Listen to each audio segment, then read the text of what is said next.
Breaking news now. Chairman Paul Ryan tonight officially declaring his run for the speakership of the House. The announcement follows Ryan securing the necessary votes to win the House speakership.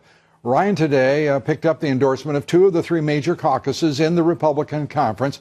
The House Ways and Means Committee chairman, now backed by the so-called Tuesday group, comprised of moderates and the Republican Study Group, the largest bloc of conservatives in the House. The House Freedom Caucus, the most conservative group, we're told, in the House, has agreed to, quote-unquote, support Ryan, but not endorse him.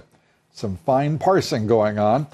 Our next guest is a member of the Freedom Caucus, but he is not throwing his support behind Congressman Ryan just yet. Joining us is Congressman Tim Huelskamp, a member of the Freedom Caucus. He also serves on the Veterans Affairs and Small Business Committees. Congressman, great to have you with us. Lou, my pleasure. I have to say, the Freedom Caucus supports him but doesn't endorse him. That's kind of fine language, isn't it? Well, it is, and it was a minority that chose not to vote for Chairman Ryan as supporting him for Speaker. We had a threshold of 80%, couldn't reach that. We had an 80% threshold we had reached on supporting Daniel Webster, who did tremendous things running the Florida House. So I'm still supporting Daniel, but Paul Ryan issued a letter tonight that could have been written by Daniel Webster, talked about being more inclusive. Right. But the difference between Daniel and Paul Ryan is Daniel Webster, Speaker, he delivered on that already. In the Florida State Legislature. Right. Exactly, in the Florida House, and Speaker Daniel Webster has a great ring to it, certainly in history. But what will have to happen in the future if Paul Ryan wants to be successful, if and when he gets the vote next week, is that he has to actually deliver on what Daniel Webster promised, to be more inclusive, bottom up, and involve the American people. Because when you have an institution that has almost a single-digit approval rating, it's about anywhere you can go is about up. But two speakers, essentially, John Boehner and his lieutenant, they didn't get the job or they lost the job. It's been history in the making, but now we'll have the real test of the waters of what happens as we go forward. Well, Paul Ryan, I have to say, of whom I've been, I will tell you, somewhat critical, perhaps more than somewhat critical. I oppose his views on open borders, amnesty, the Trans-Pacific Partnership, the free trade deal that makes no sense on any level. Except to the folks on K Street and the U.S. Chamber of Commerce and the Business Roundtable.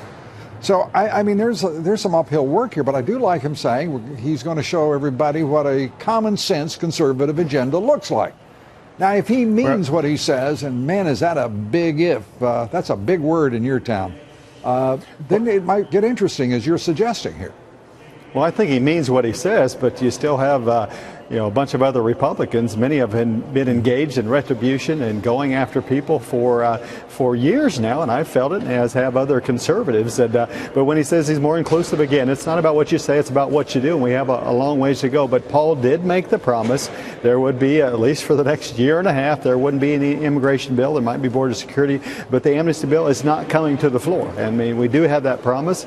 He also requested that we would make rules changes that would get rid of this historical motion to vacate the speaker. That is not going to happen. We did not agree to do that. And, so he could still theoretically at least be fired. I mean, he drives a hard bargain. I kind of like that. He must have been. Well, Donald Trump just said he thinks he's a nice guy. He must have been teaching him about that art of the deal, because that's some pretty good trading. He made some demands. I'm just hopeful we'll have a speaker that'll go to the White House and make demands of the president. Yeah. That's been our problem for 4.5 years. We've made no demands. Usually the demands were of Speaker John Boehner demanding the conservatives to do what the president wanted to do. That's enough of that. Well, to paraphrase an old expression about a former president who left in disgrace, you won't have, well, actually he said it at a time when he had lost an election, you're not going to have Richard Nixon to kick around anymore, and you all in the House won't have, of course, John Boehner to kick around anymore. Yeah. You know, Congress, I'm sorry, go ahead. You get the last word here. No.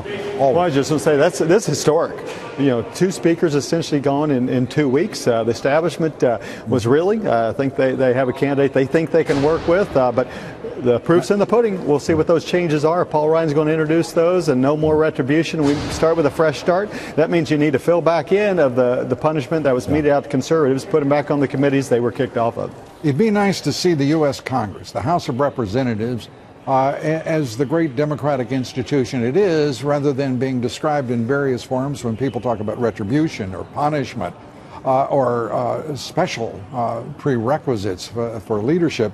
It sounds more like something from the Soviet Union era, and we look forward to this now gentle, light breeze and sunlight moving throughout your whole house there. Congressman, well, I would hope so. Thank you, Lou. I appreciate it. We're with you, Tim. Thank you very much, Congressman Tim Huelskamp, terrific fellow, member of the Freedom Caucus, and eager to see what Paul Ryan can deliver as Speaker. Presumptive Speaker? Sure to be Speaker? We'll figure it out.